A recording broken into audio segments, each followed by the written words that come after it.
ആത്മാക്കളെ പിടിക്കുക എന്നുള്ളത് ഞങ്ങൾക്ക് തന്നൊരു വലിയ സന്ദേശമായിരുന്നു. അപ്പച്ചൻ്റെ ലൈഫ് കണ്ടിട്ടാണ് ഇങ്ങനെ ഒരു ചിന്തയിലേക്കൊക്കെ വന്നത്.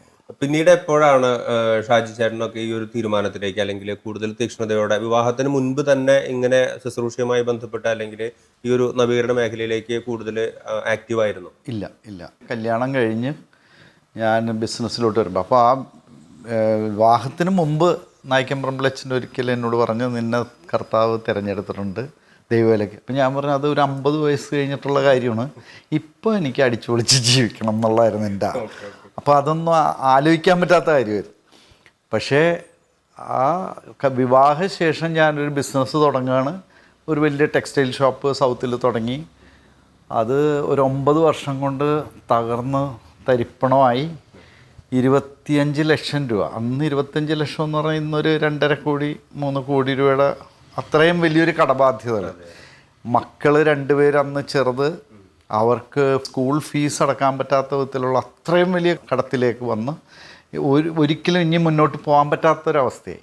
അപ്പം ഞാൻ അന്ന് കടയിലിരിക്കുന്ന ഒരു ഈശോയുടെ രൂപമുണ്ട്, അവിടെ ഞാൻ അതങ്ങ് കെട്ടിപ്പിടിച്ച് ഞാനൊരു ദിവസം അങ്ങ് കരഞ്ഞ് പ്രാർത്ഥിച്ചത്, ഈ ബാധ്യതകളെല്ലാം ഒന്ന് മാറ്റി തരികയാണെങ്കിൽ ഞാൻ 2 വർഷം മുഴുവനായി കർത്താവിന് വേണ്ടി മാറി നിൽക്കുക എന്നുള്ളൊരു, അത് ആ പ്രാർത്ഥന കഴിഞ്ഞ് ഞാൻ പുറത്ത് വരുമ്പോൾ കാണുന്നത് ശാലോമിൻ്റെ വർക്കിയച്ചൻ കടയുടെ മുമ്പിലൂടെ നടന്നു വരണം, CJ വർക്കിയച്ചൻ അതിൽ നടന്നു വരണം.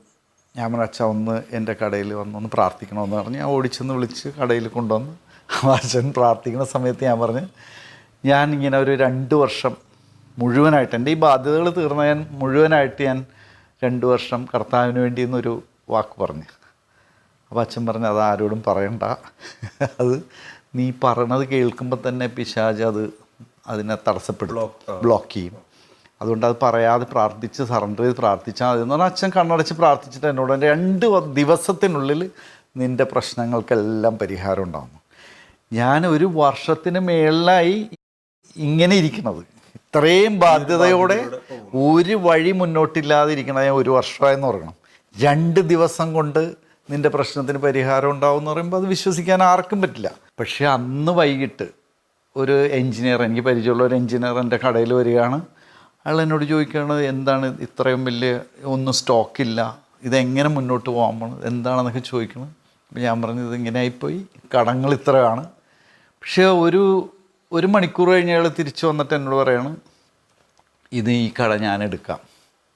അപ്പോൾ ഞാൻ പറഞ്ഞു, ഈ കടം ഇത്ര 25 ലക്ഷം കിട്ടാതെ ഞാൻ ഇതിൽ നിന്ന് ഇറങ്ങിയാൽ കടക്കാരെല്ലാം എൻ്റെ വീട്ടിലെത്തും, അതുകൊണ്ട് ഇതിനൊരു പരിഹാരം ഉണ്ടാകാതെ എനിക്കിതിൽ നിന്ന് ഇറങ്ങാൻ പറ്റില്ല.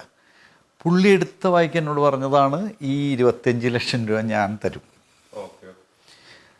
അത് ഒരു വാടകയ്ക്ക് ഇരിക്കുന്ന ഒരു കട ഒഴിഞ്ഞ് ഞാൻ കൊടുക്കണതിന് 25 ലക്ഷം തരിക എന്ന് പറഞ്ഞാൽ ഇന്ന് എറണാകുളത്ത് നടന്നതായിട്ട് എനിക്കറിയില്ല, അങ്ങനെ ഒരു സംഭവമില്ല. അപ്പോൾ അതായത് ഇന്നത്തെ കണക്കിന് 2.5 കോടി 3 കോടി രൂപയാണെന്ന് ഓർക്കണം 96-ൽ.